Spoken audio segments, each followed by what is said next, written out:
لوگو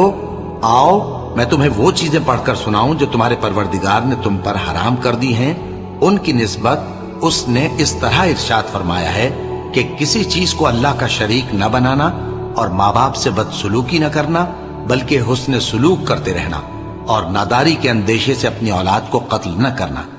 کیونکہ تم کو اور ان کو ہم ہی رزق دیتے ہیں، اور بے حیائی کے کام ظاہر ہوں یا پوشیدہ ان کے پاس نہ پھٹکنا، اور کسی شخص کو جس کے قتل کو اللہ نے حرام کر دیا ہے قتل نہ کرنا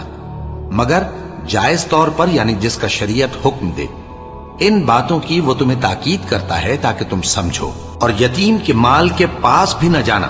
مگر ایسے طریق سے کہ بہت ہی پسندیدہ ہو، یہاں تک کہ وہ جوانی کو پہنچ جائے، اور ناپ اور تول انصاف کے ساتھ پوری پوری کیا کرو۔